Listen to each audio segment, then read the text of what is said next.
Okay, ito po yung customized background photo na nilagay natin. So, galing ito sa canva.com. Ito po yung pasadyang graphic photo at ginawa nating background video sa ating Videoke player. So, bale, static yung background natin since picture lang po yan pero inedit natin sa free na photo editing at graphic software na libre. So, ganito po yung itsura niya pag nakalagay na po sa ating mga Videoke player. Okay, kung gusto niyo rin gumawa ng ganito ay sundan na lamang po at panoorin yung video hanggang sa dulo.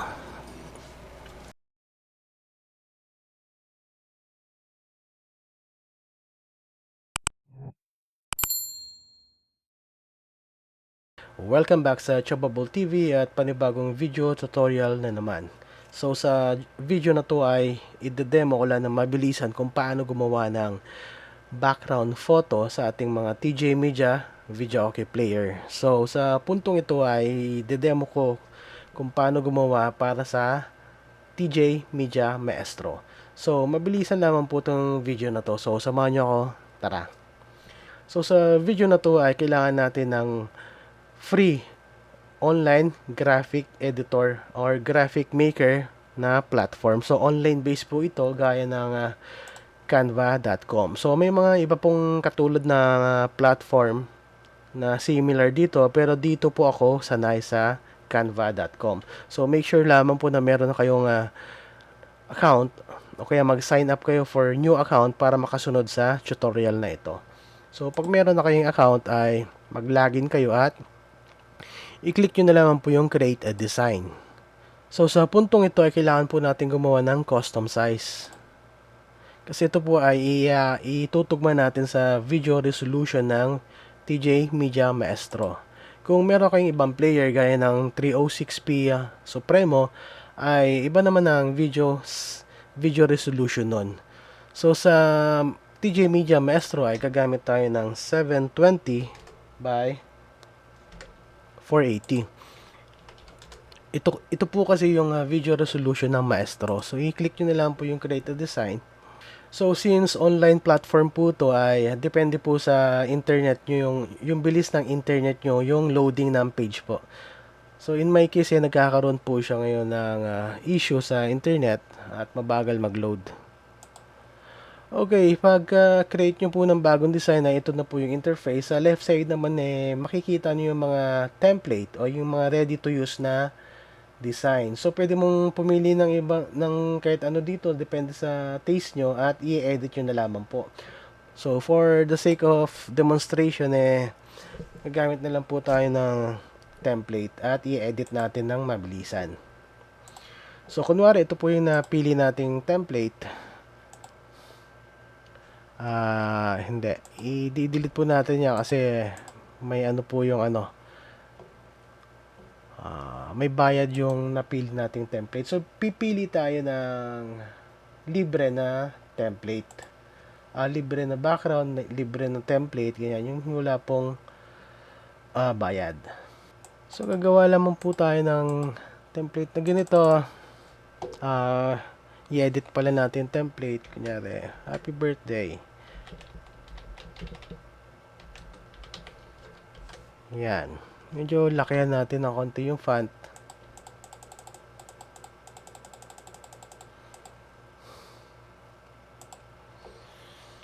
Okay, yan. Okay na.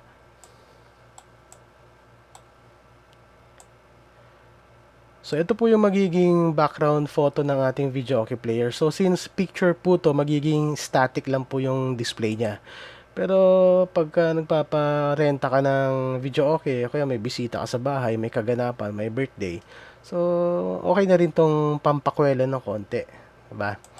So, iwasan na lang po nating ma-block tong area na to. Kasi dyan po lalabas syempre yung lyrics ng ating Videoke. So, i-clear natin na konti yan. Yan. So, ito pwede mo rin tong doblehin. Kung gusto mo mag-iba yung picture sa player natin pag nagpi-play na siya sa Videoke player. So, kunwari dalawang image yung gagamitin natin.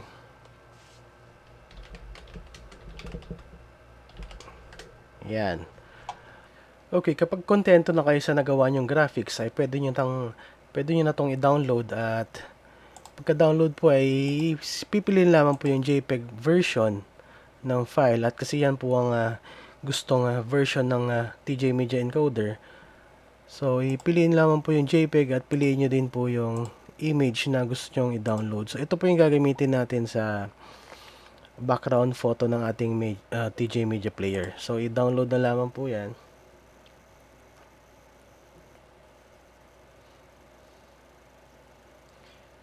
Okay, downloaded at pwede mo nang i-close tong window na yan at i-browse na natin yung na-download nating zip file at i-extract na lang po natin yan. At ito na po yung dalawang graphic na nagawa natin. So, yan po yung gagamitin natin sa tjmedia natin. So, next step na po natin to ay i-convert natin sa pamamagitan ng tjmedia encoder. So, pag wala pa kayong naka-install na tjmedia encoder, install nyo na lamang po yan bago nyo sundan ang susunod na step. Pag wala po kayong installer yan, ay yan po ay madadownload mismo sa player nyo. So, hindi ko na masyadong itatakal yung tungkol dyan dahil nakagawa na ako ng video tutorial niya na hanapin nyo na lang po sa aking Videoke related videos. Okay, so magpapatuloy tayo at i-open na natin yung tjmedia encoder at i-convert na natin yung picture na dinownload natin galing sa Canva. So, make sure lang na sa tjmedia encoder ay naka-click tong image tab. Yan po. Siguraduhin yan ang naka-highlight. Pagkatapos ay i-add na natin yung na-download nating picture. Yan nga po yung happy birthday. So, i-select lang po natin pareho yan. At make sure na may check. At i-convert. So, ganun lang po yun kabilis dahil hindi naman siya video. Mabilis lang po talagang pag-convert yan. Ang gagawin lang po nitong conversion ay para maging compatible sa player natin at para mag-appear. So, i-browse natin. Click lamang po yung folder icon na yon at eto na po yun. Okay, so next step naman po natin ay papasok na natin sa ating Videoke player at tetestingin natin kung ma-open nga ng Videoke player natin. So, samahan nyo ako sa next step. Tara! Okay, sa step na to ay kailangan natin saksak yung USB flash drive natin na kung saan ay dinownload natin doon o nilagay natin o kinapi-paste natin yung na-download nating graphic galing sa Canva. So, pumunta na lang po tayo sa setup at pumunta sa user function at sa managing contents photo. So, ito po yung user photo natin at blanco siya. At kung meron man nakalagay dito sa inyo ay mas mabuting tanggalin na muna lahat at para magamit natin yung na-download nating graphic galing sa Canva. So, sa kaso na to ay wala naman tayong ibang nakalagay dyan. So, i-exit muna natin sa window na yan at ipapasok natin yung galing sa canva.com. So, balik tayo sa user content, registering contents at photo. At pagkatapos ay pindutin natin yung start button. At para may browse natin yung USB flash drive natin. So, yung pagkakapangalan po ng picture natin ay, kung maalala nyo kanina sa unang step natin ay number 1 at saka number 2. So, lagyan natin ng checkmark yan na ibig sabihin ay selected na po siya. At pindutin natin yung record button na kulay pula. At mag-upload na po yan sa player natin. Okay, so madali lang po yan mag-copy dahil maliit lamang po yung file size niya. So exit na po tayo sa menu na to.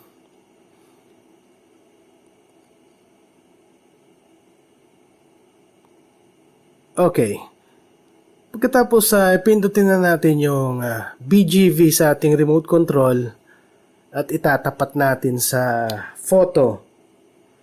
Pagka wala pa lang laman yung photo folder natin ay hindi po mag-a-appear sa background video menu. So, hindi po yan makikita. Magpapakita lamang po yung user photo kapag may nakalagay na files o graphics. So, pindutin na lamang po natin yung background video button natin, yung kulay white.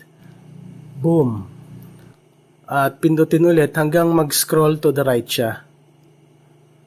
At tatapat sa user photo. Yan. So, yan na po yung natin, background photo. So, static lamang po siya.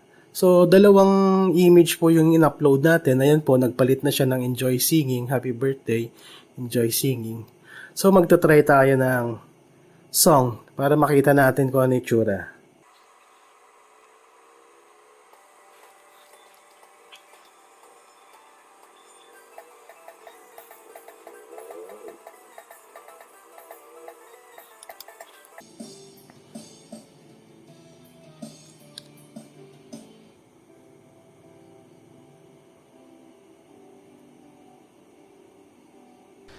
Okay, so ayan ang panibagong Videoke tips and tricks mula kay Chubbable TV. So, sa mga hindi pa nakasubscribe ay mag-subscribe na dyan. At yung mga nakasubscribe naman manatili lang po kayo mag-subscribe at para kayo ay makapanood pa ng mga ganitong klaseng Videoke tips and tricks. I-share nyo na rin at mag-comment na rin po kayo at thumbs up or thumbs down, bahala na po kayo dyan kung anong gusto nyo gawin. Basta salamat sa panonood. Hanggang sa susunod na video, salamat!